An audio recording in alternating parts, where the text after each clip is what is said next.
한 외국인은 이 악기 소리를 처음 듣고 귀신 소리 같다고 적었습니다. 같은 소리를 한국인은 초등학교 음악 시간에 무심히 지나칩니다. 가야금, 해금, 한국에서는 다들 한 번쯤 만져본 악기입니다. 그런데 국경 밖에서는 다른 반응이 나왔습니다. 슬프다, 중독된다, 멈춰 서게 된다. 서양 악기에는 아예 없는 손동작 하나와 활이 두 줄 사이를 지나는 낯선 구조 때문입니다. 그 낯섦이 어떻게 다시 세계를 거꾸로 한국으로 끌어당겼는지 그 정체를 하나씩 따라가 봅니다. 먼저 가야금입니다. 가야의 가실왕이 중국의 쟁이라는 악기를 보고 만들었다고 전해집니다. 그 기록은 1145년에 편찬된 삼국사기에 남아 있습니다.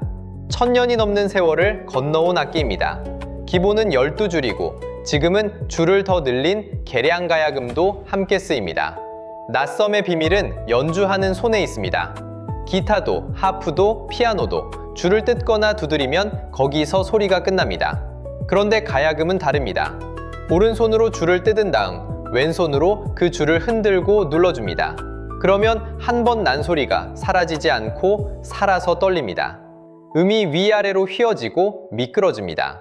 이렇게 줄을 희롱하듯 다루는 손기법을 농현이라고 부릅니다. 한 외국인은 이 장면을 보고 손가락이 줄 위에서 춤을 추는 것 같다고 적었습니다. 줄을 누르는 것이 아니라 줄과 함께 노는 손이었습니다. 서양 악기에는 이런 손동작 자체가 없습니다. 그래서 같은 줄을 뜯어도 우리 소리는 끝나지 않고 계속 흔들립니다. 가야금에는 짝이 되는 악기가 하나 더 있습니다. 거문고입니다. 고구려의 왕산악이 만든 이 악기는 소리가 굵고 깊고 웅장합니다. 가야금이 가늘고 여린 소리라면 거문고는 묵직하고 굵은 소리에 가깝습니다. 한국인은 이 둘을 자연스럽게 구분하지만 처음 듣는 사람에게는 둘 다 똑같이 낯선 떨림일 뿐입니다. 가야금의 가는 소리와 거문고의 굵은 소리는 그렇게 1000년 넘게 서로 다른 자리를 지켜왔습니다. 해금은 더 이상합니다. 흔히 한국의 바이올린이라 불리는 두 줄짜리 악기입니다. 뿌리는 멀리 중앙아시아 유목민족에게 닿아 있습니다. 그 소리가 중국을 거쳐 12세기 초 고려 예종 때 한반도에 들어왔습니다. 정말 이상한 건 활을 다루는 방식입니다. 세상 거의 모든 차련 악기는 활이 줄 바깥을 스치며 소리를 냅니다. 바이올린도, 첼로도 그렇습니다. 그런데 해금은 활이 두 줄 사이에 끼어 들어가 있습니다. 연주자는 그 좁은 틈 안에서 줄을 안쪽으로, 바깥쪽으로 문지릅니다.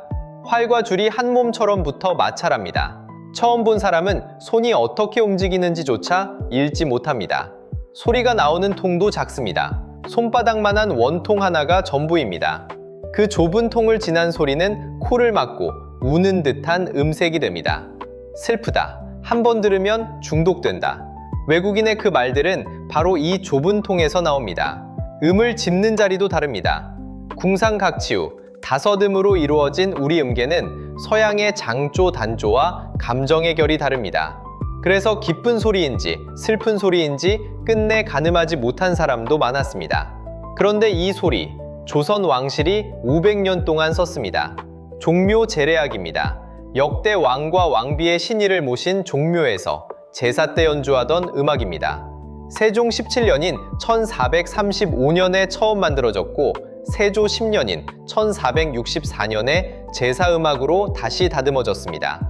그 뒤로 조선 500년 동안 한 번도 끊기지 않고 이어졌습니다.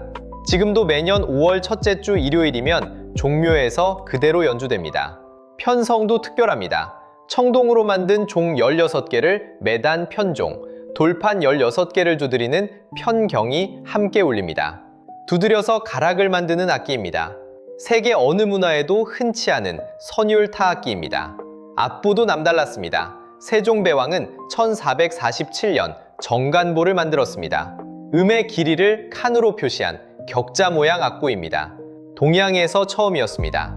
외국인들은 이 악보를 보고 음악이 바둑판처럼 생겼다며 신기해합니다. 이 음악은 2001년 유네스코의 선정을 받았고 2008년 인류 무형유산 대표 목록에 정식으로 올랐습니다.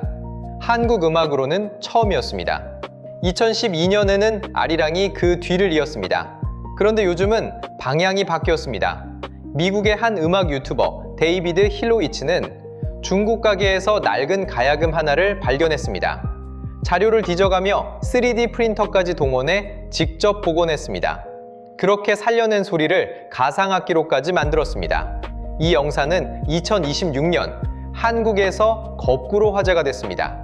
길은 K-팝에서도 열렸습니다.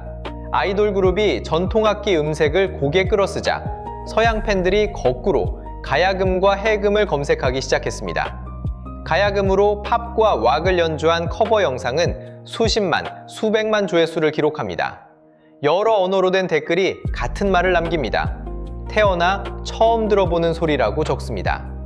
도연킴은 미국 뉴잉글랜드 음악원에 가야금으로 입학한 첫 한국인이 됐습니다. 지금은 그 학교의 교수진에 이름을 올렸습니다. 2026년 브라질 상파울루의 대형 도시 축제 비라다 꿀뚜브라우 무대에도 한국 전통음악이 올랐습니다. 초등학교 음악 시간에 누구나 한 번쯤 튕겨보던 그 악기가 지구 반대편 축제의 한복판에 서 있습니다. 줄을 흔드는 농연, 두 줄 사이를 지나는 해금의 활, 그리고 서양과는 다른 오음음계. 그 낯섦의 정체가 바로 여기에 있었습니다. 조선 500년이 지켜온 소리였고 세종대왕이 기록으로 남긴 소리였습니다. 그리고 그 낯선 소리는 이제 거꾸로 세계를 끌어당기고 있습니다. 한국 전통악기 중 가장 먼저 직접 들어보고 싶은 악기가 있다면 댓글로 알려주세요.